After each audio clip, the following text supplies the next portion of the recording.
मैंने GPSC clear किया class 1 Gujarat में रैंक 34 था। यूपीएससी क्लियर किया rank 570 IPS becoming the youngest IPS of Gujarat at such a early age and then people come to you and बोलते हैं आप बहुत नसीबदार है, you are very lucky. I tell them in reverse, luck favours the brave. कोई अपना luck साथ में लेके नहीं आता, वो बनाना पड़ता है। अगर आपके पास रिस्क लेने का एटीट्यूड है, मैं गुजराती हूं and we know the business, and business का एक ही फंडा है, higher the risk higher the profit. So अगर 8:30 को आपका एक्सीडेंट होता है और 9 o'clock आप मेंस की एग्जाम देने जा सकते हैं, इंटरव्यू से पहले 1 महीने तक आप हॉस्पिटलाइज्ड है और उससे 1 वीक पहले आप दिल्ली जाके उसकी प्रिपरेशन कर सकते हैं, तो luck has to come with you. उसको आना पड़ेगा और आपको आईपीएस बनाना पड़ेगा। लोग बोलते हैं कि एक्सीडेंट के बाद आप जाके आए एंड ऑल, तो द सिंपल था कि मैं एग्जाम के लिए निकला, मेंस मेरा था, सुबह GS3 का पेपर था। 8:30 को मेरा स्कूटी स्लिप हो गया, मेरा लिगामेंट इंजरी हो गया, लेफ्ट हैंड में इंजरी था, सीट से ब्लीडिंग हो रहा था। लेकिन मेरे पास 2 ऑप्शन थे। मैं खड़ा हुआ, मैंने देखा okay, my right hand is safe, and I decided I'll go to the exam hall and write the exam. मेरे पास 2 ही ऑप्शन थे, या तो मैं वहां से उठ के रोने लगूं, यार मेरे साथ ही ऐसा क्यों हुआ, मेरा एक्सीडेंट हो गया, मेरा मेंस खराब हो गया, और हॉस्पिटल जाओ। या दूसरा ऑप्शन था कि मैं देखूं कि मैं 3 घंटे और सर्वाइव कर सकता हूं। हाँ, कर सकता हूं। मैं मेंस के लिए एग्जाम हॉल में गया। ये जितने भी फोटोग्राफ्स लगे हैं, सर ने जैसे बताया कि जितने भी इंसान सक्सेसफुल हुए, अगर आप उसकी लाइफ स्टोरी देखेंगे तो कहीं ना कहीं एक मोमेंट आता है जहां पे वो इंसान की जो स्ट्रगल है वो पीक पे हो जाते हैं। वो इस मोमेंट पे आपको डिसाइड करना है कि आपको वहां से यू टर्न लेना है या आपको वहां से आगे निकलना है। इन सब लोगों ने डिसाइड किया कि उनको वहां से आगे निकलना है, एंड दैट इज द फंडा ऑफ लाइफ। सक्सेस उन्हीं को मिलता है जो इस स्ट्रगल वाले मोमेंट से आगे निकलने की सोचते हैं। जब भी आपको लगे कि आपके सिर पे बहुत मुसीबत है, जब भी आपको लगे कि आप हर तरह से गिर चुके हैं, जब भी आपको लगे कि आपके पास कोई ऑप्शन नहीं है, तब एक चीज आप अपने दिमाग में लाइएगा कि यही मोमेंट है जहां से आपकी तकदीर बदलने वाली है।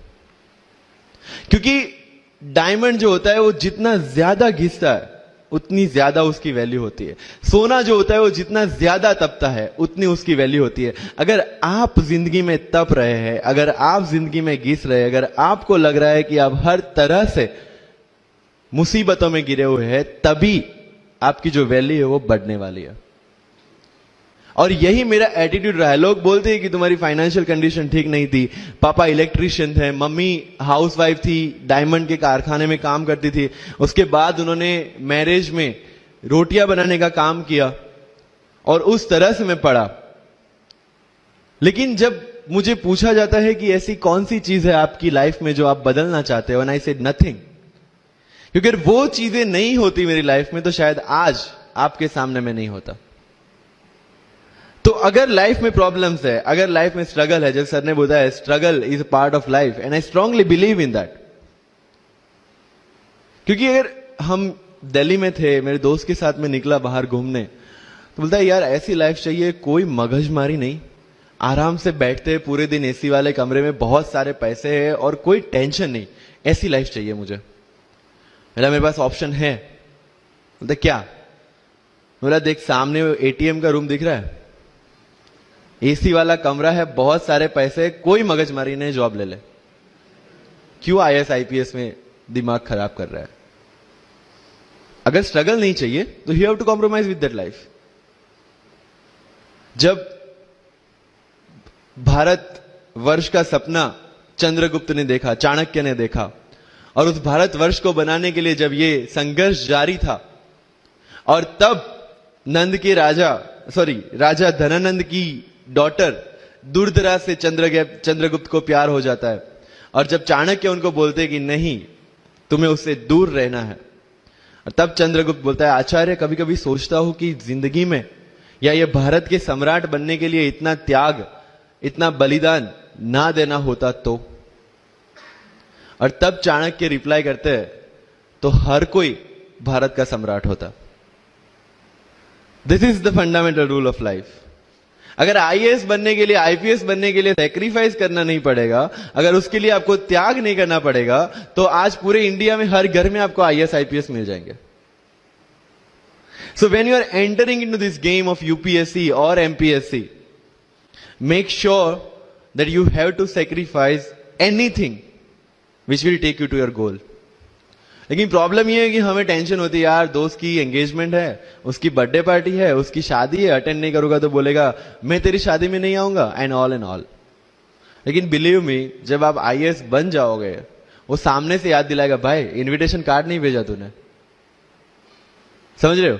तो जो कुछ भी इसके लिए सेक्रीफाइस कर रहे हो, वो जब आप उस पोस्ट पे पहुंचोगे, सब कुछ वर्थ है, सब कुछ। मेरा इंटरव्यू था यूपीएससी का, मुझे एग्जैक्ट डेट याद है, 23 मार्च को मेरा इंटरव्यू था। 20 फरवरी को मुझे हॉस्पिटल में एडमिट किया गया क्योंकि मुझे इन्फेक्शन हो गया था बॉडी में, एंड बहुत हाई फीवर था, तो आईवी के अलावा कोई ऑप्शन नहीं था। 1 मार्च को ठीक होके मैंने सोचा चलो दिल्ली निकलते हैं। 2 मार्च को मैं दिल्ली पहुंचा। 3 मार्च को वापस से टॉन्सिलाइटिस का अटैक होने की वजह से फ्लाइट लेके वापस से Palanpur, Ahmedabad. Again hospitalisation. 15 March को I got relieved from the hospital. 16 March को मैं दिल्ली पहुंचा और 23 मार्च को I gave my UPSC interview. तो 1 महीने का हॉस्पिटलाइजेशन। उसके बाद जब दिमाग में ये था कि मेरे साथ जो लोग इंटरव्यू दे रहे हैं वो 1 महीने से प्रिपरेशन कर रहे हैं, एंड 1 महीने से मैं हॉस्पिटल में था, again I thought this is the moment to prove yourself. I went to the interview और पूरे इंडिया में 2nd highest marks in interview for the entire life. कि जितने भी कंप्लेंट्स आपकी लाइफ में है, मैं यहां से आता हूं, मेरे पेरेंट्स ये करते हैं, मैं वो करता हूं, मेरा इंग्लिश अच्छा नहीं है, मेरा मैथ्स अच्छा नहीं है, ये सारे हमने अपने आप को दिए हुए एक्सक्यूजेस है। You have to find the solution by yourself. अगर इंग्लिश नहीं आता है, I can start with the 5th standard book, और 5th स्टैंडर्ड बुक से भी शुरुआत करने में अगर मुझे अपना ईगो बीच में आ रहा है, then I can not learn it at any stage of my life. Start with the 5th standard book, start listening English, start speaking English. अगर बोलने में शर्म आती है, अपने मोहल्ले के किसी 3-4 बच्चों को जो 1st 2nd स्टैंडर्ड में, उनको उठाओ और उनके साथ बातें करो। उनको वैसे भी समझ में नहीं आ, और अपने को वैसे भी पता है अपन क्या बोल रहे हैं। Getting my point? तो अगर वहां पे भी अगर ईगो बीच में आ रहा है, start doing like this, start speaking. मैं 11th-12th में था, मुझे पता था मेरा इंग्लिश कैसा है, फिर भी I used to speak English, क्योंकि मुझे पता है सामने वाले को तो वैसे भी समझ में नहीं आ रहा है। अगर किसी मूवी में इंग्लिश डायलॉग सुन लिया, पूरा दिन मेरे दिन, मतलब जहां पे भी कोई भी बात करूंगा, मैं वहां पे वो डायलॉग घुसाऊंगा।